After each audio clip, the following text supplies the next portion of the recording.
Yeah, I think there's two elements to this. Well, and as that comedian we're referring to, J.P. Sears, he's part of I think a new, sort of fleet of fresh voices in America. They're popular in social media, who they really started in the pandemic, but also connected to people like Joe Rogan, the actor Russell Brand.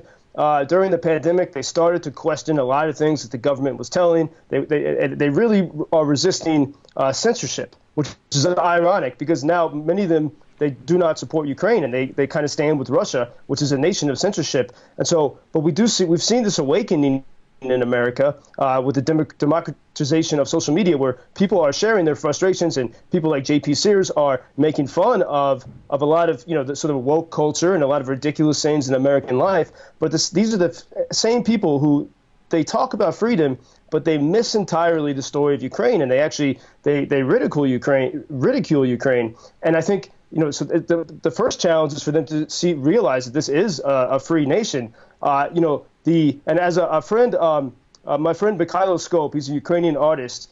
He says there is a difference between freedom and the illusion of safety. And I think for so many Americans, we talk about freedom, but really it's an illusion of safety that we're really talking about. Real freedom is what Ukrainians. The way Ukrainians exist. I saw that here in the pandemic, Michał. I mean, this is, one of the freest places in the world during the pandemic. Very few Ukrainians are vaccinated. They weren't loud about it. They were just quiet about it. And they, unlike many countries in Europe, the government knew it could not lock people in their houses. Ukrainians cannot be shut up and it cannot be silenced.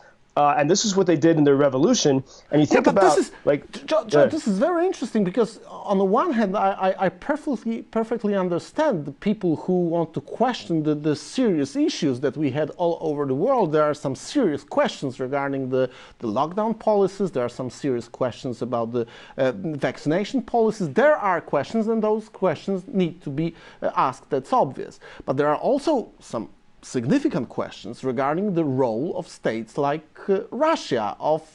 I have a problem calling Vladimir Putin something else than the war criminal wanted by the International Criminal Court.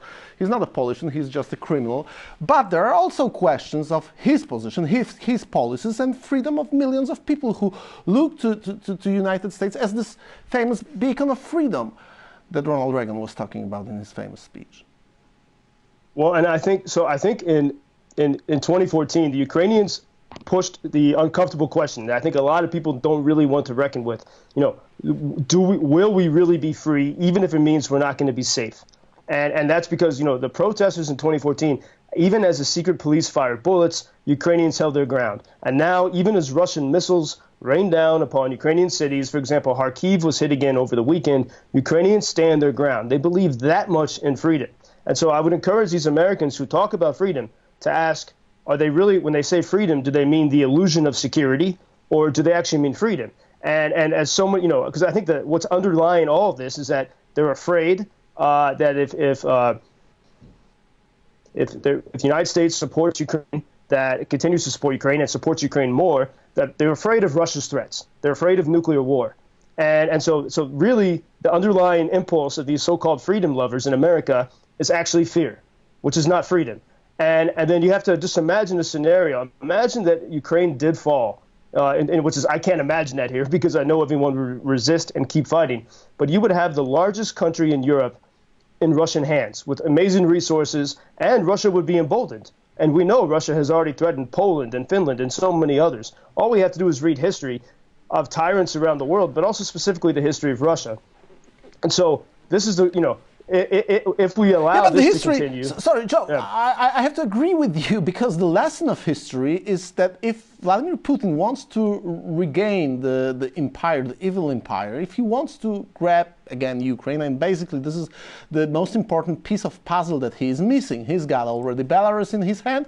He cannot have another Soviet Union without Ukraine. So it's a must-have for him if he wants to re-establish the Soviet Union. But what is the reason? What does he need the Soviet Union to do? I mean, we have to come back. It wasn't that long, like 30 years ago, when Russia was constantly threatening United States with its nuclear power, with its nuclear missiles that were targeted on American cities. If Russia gets away with this, the more we're going to live under these threats, and the more other nuclear powers would think that they can do the same thing. Between Russia and Ukraine, we have the archetype of totalitarianism versus the archetype of democracy. The two total extremes are meeting here in this war. And so that is the first thing it's about. And then, when people are worried about security and, is the U.S., are we pushing ourselves to a third world war? The unique thing about this is that the Ukrainians are willing to do the fighting. So no one else has to get totally involved. You simply have to give them the weapons that are promised. And, at this, the Ramstein meeting last week, the United States said, for example, we're going to start soon training for the Abrams tanks. And so it sounds like America is doing a lot. And Ukrainians are grateful for all the support that has arrived. But the support is still slow. It still is reluctant. There's still kind of a wait. Ukraine has to almost prove itself every month in order to I guess, like playing a game, in order to get the next level of support. And if the tanks and fighter jets that are arriving now, imagine had they been here last summer. But we can't dwell too much in the past. But we have to, the Ukrainians are not asking for anyone else to send boots on the ground, to send soldiers. And I think Ukraine seems to be in its strongest place. We don't need ride. We don't need troops. We need weapons. Joe, what do you expect? What do you expect? Because there is very interesting analysis of Institute for Study of War. We quoted takeaways, or one takeaway of this analysis. It seems that something is being cooked here, but we actually have heard this for a couple of maybe not couple of months, but we've heard it like for 2 months. 8 weeks, that something is going to happen soon. Do we know anything? Do the people that you talk to know anything? Do they expect anything to happen soon in terms of counteroffensive? I would say every single person I know here, the main thing they can say is we don't know what's going on. And people, even people fighting, people close to it.